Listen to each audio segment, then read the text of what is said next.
السلام عليكم. أول شي مبدئيًا بعرف إنه صار لي زمان قاطع عن اليوتيوب، بس أولًا يعني ما في أفكار كتير، وبعرف العدة عندي اتكسرت، أغلبيتها يعني اتكسرت، فما في مجال إني أصور. حتى المايك اللي كنت أسجل فيه هذا تبع الوايرلس كمان عطل، ما بعرف إيش السبب. فيعني جبت شي أسند فيه التليفون لبين ما يمشي حالي هيك شوي، فشريت هذا. إيش لنساوي؟ يلا بركي مو خسارة فيه المصاري اللي حطيناه فيه. هلا خلينا نبلش الفيديو وشوفوا بركي بزبط جودة الفيديو. خلينا نبلش. الشامي وما أدراكم ما هو الشامي، أكيد يعني كلياتكم تعرفوا الشامي وبتعرفوا وش قصة هذا الفيديو. وطبعا أنا هذا الفيديو ما حكيت عن الشامي، لا مو بغرض المشاهدات، ولكن في رسالة في نهاية الفيديو. أتمنى أنكم تحضروا هذا الفيديو للأخير وتشاركوا هذا الفيديو على أكثر ما بتحسنوا. على قد ما بتحسنوا شاركوا الفيديو، لأنه في شيء أنا راح أحكيه في نهاية الفيديو كتير مهم. فهلا خلينا نبلش الفيديو.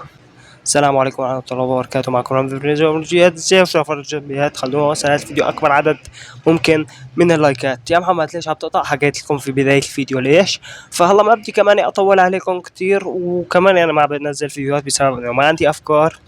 وإن شاء الله هاي القناة تضل هيك عم تكبر وتكبر، وإن شاء الله هيك بالمستقبل نكون أحسن من هلا. فهلا راح أحكي لكم شو قصة هذا الفيديو. هلا في آخر فترة كلياتكم سمعتوا وصارت ضجة، إن كان على فيسبوك، انستغرام، يوتيوب، تيك توك إلى آخره. شفتوا هاي البنت؟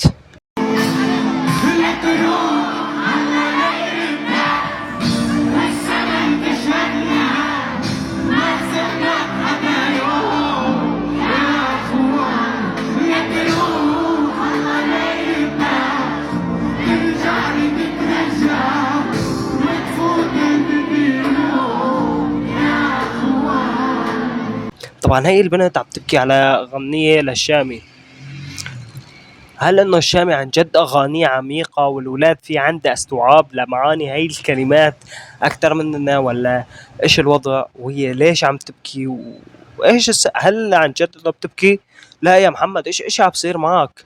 هاي بنت، هاي طفلة، هاي يمكن يا دوب يطلع عمرها 13 سنة. طيب انا ما كنت، خلينا بس نشوف كم تعليق. ها ماشي انه اغلب التعليقات هي عم تمسخر على على هي البنت وعلى الشامي، وكل الناس يعني خلاص انه بغرض المزح. يا بنت انا لما كنت قدك كنت احضر كرتون، انا لما كنت قدك كنت اتاثر في غير شغلات. عم تحضر شامي؟ ايش في؟ خلينا نشوف بس كمان فيديو تاني. ليه عم تبكي؟ ليه؟ شو هاي؟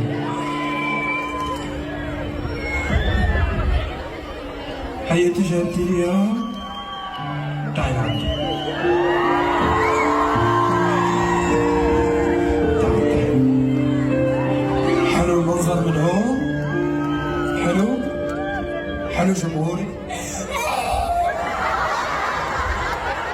قديش عمرك انت؟ 7. عمرك 7؟ طب ليش عم تبكي؟ بتحبيني انت؟ طيب بتعرفي اني بحبك انا اكثر؟ ولا ما بتعرفي؟ شو اسمك؟ شو اسمك؟ مايك. السنة الجاية حاطلب لك بالاسم لشوفك، صف أولى.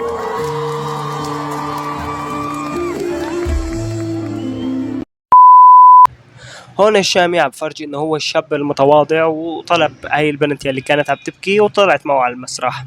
فهذا الشيء والله جدا حلو من الشامي. وخليني اعطيكم معلومة كتير صغيرة، انه ترى الاطفال هي سبب شهرة اغلب الناس.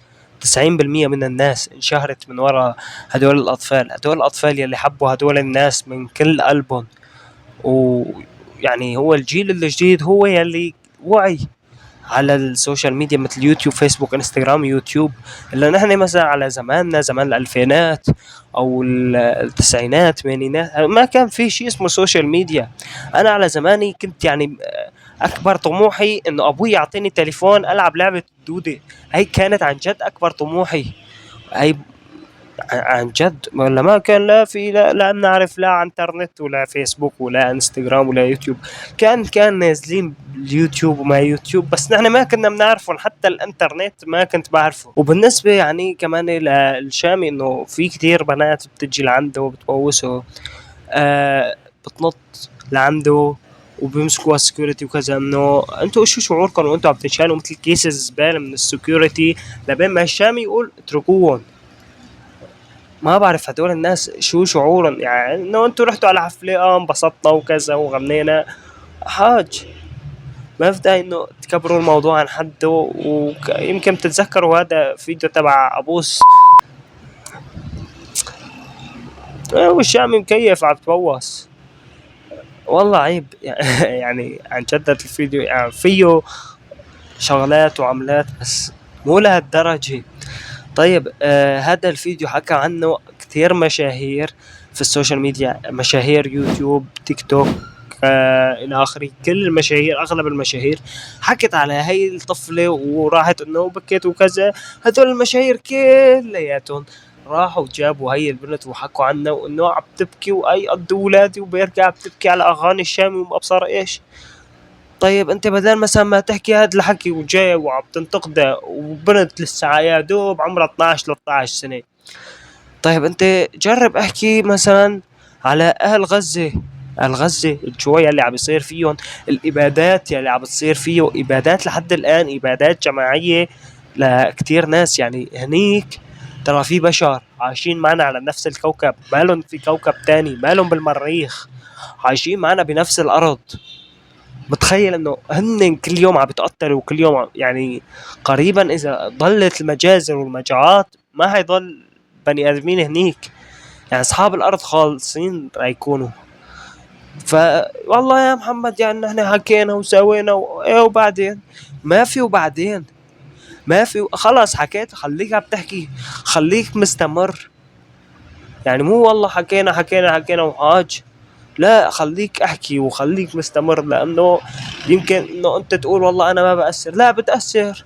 كل شخص ممكن انه يأثر، ممكن انه يغير شيء بسيط، بس انه هالشيء البسيط بيكبر بالمستقبل بيصير شيء تاني. متخيلين الشيء اللي عم يصير؟ يعني هلا انا احيانا ببرك بتذكر ايام الحرب يلي انا عشتها بحلب. واللي ما بيعرف انا ابن الآطرجي، وانا يعني من الاحياء يلي تحاصرت بحلب بال 2014 2015، والحصارات كانت يعني جدا عنيفه. لحد الان انا بتذكر بوقتها كنت واقف بمحل ومشيت 100 متر لقدام نزل برميل مطرح ما كنت واقف، برجع بمشي 100 متر برجع بنزل برميل مطرح ما كنت واقف، برميل متفجر هدول كانوا يزتون علينا جماعه الاسد. برجع بعوج بالعوجة على محل ابوي هون بينزل 3 4 براميل ورا بعض، تنخرب بنايات، بتموت خلق بتروح اسعاف. لهلا انا بتذكر شخص كان بوقتها طيارات عم تقصف حي الميسر بوقتها بخلاطيم بحاويات بكل شيء عبزته على حي الميسر. لحد الان انا بتذكر هذا الشخص كان جارنا.